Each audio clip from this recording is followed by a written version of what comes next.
This is question number 19 जो कि class 9th NCERT chapter sound से लिया गया है। इस क्वेश्चन में हमें बोला गया कि explain the working and application of a sonar. तो sonar basically stands for sound navigation and ranging. इसका प्रिंसिपल क्या होता है, ये एक ऐसा डिवाइस है जो अल्ट्रासोनिक वेव्स को यूज़ करता है क्या करने के लिए, डिस्टेंस को, डायरेक्शन को और speed of under water objects को फाइंड करने के लिए। ठीक है, इसका वर्किंग क्या है, it consist of transmitter and detector and is installed in a boat और शिप। तो हम क्या करते हैं, इसको बोट और शिप में इंस्टॉल कर देते हैं। दूसरी चीज़ क्या है, ये वर्क कैसे करता है, transmitter produces and transmits ultrasonic waves. तो ट्रांसमीटर प्रोड्यूस करता है और ट्रांसमिट करता है अल्ट्रासोनिक वेव्स को। ये वेव्स क्या करती है, travel through the water and after striking the object get reflected back and are received by the detector. फिर ये वेव जो रिफ्लेक्ट होती है इसको रिसीव करता है डिटेक्टर, और डिटेक्टर क्या करता है, इस वेव्स को इलेक्ट्रिकल सिग्नल्स में कन्वर्ट करता है और हम उसे इंटरप्रेट कर देते हैं।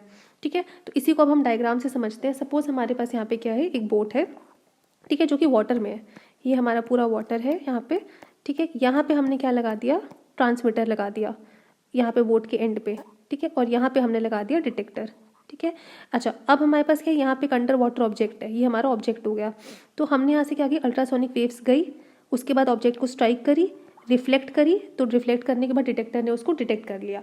ठीक है, तो अब क्या है, अगर हम टाइम इंटरवल लें, time interval between transmission and reception, तो time interval, transmission and reception का मतलब क्या हुआ, जाने में और आने में। तो time interval between transmission and reception अगर हम लेते हैं, time interval between transmission and reception, उसको हम टी ले लेते हैं। ठीक है, अच्छा हमें पता है स्पीड ऑफ द साउंड क्या है, स्पीड ऑफ द साउंड हम वी ले लेते हैं। तो speed of sound, speed of sound in water हमें लेनी है क्योंकि हम वाटर में बात कर रहे हैं।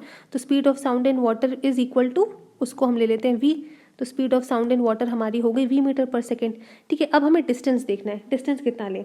ठीक है, तो टोटल डिस्टेंस जो अल्ट्रासाउंड हमारी ट्रैवल कर रही है वो कितना ट्रैवल कर रही है, ट्रांसमीटर ने जब ट्रांसमीटर ने अल्ट्रासाउंड वेव्स भेजी तो इसने डी डिस्टेंस ट्रैवल किया, फिर ये अल्ट्रासाउंड वेव वापस भी आया डिटेक्टर के पास, फिर से उसने डी डिस्टेंस ट्रैवल किया। तो टोटल अगर हम लिखें total distance travelled by ultrasonic waves, तो total distance travelled by ultrasonic waves कितनी हो जाएंगी, या total distance travelled by ultrasound, ये अल्ट्रासोनिक वेव्स ले लेते हैं, इज इक्वल टू 2D होगा। तो ये हमें ध्यान रखना है, यहाँ पे जो हमें डिस्टेंस आ रहा है वो हमारे पास डिस्टेंस कितना आ रहा है, 2D आता है। ठीक है, तो 2D हमारे पास डिस्टेंस आ गया।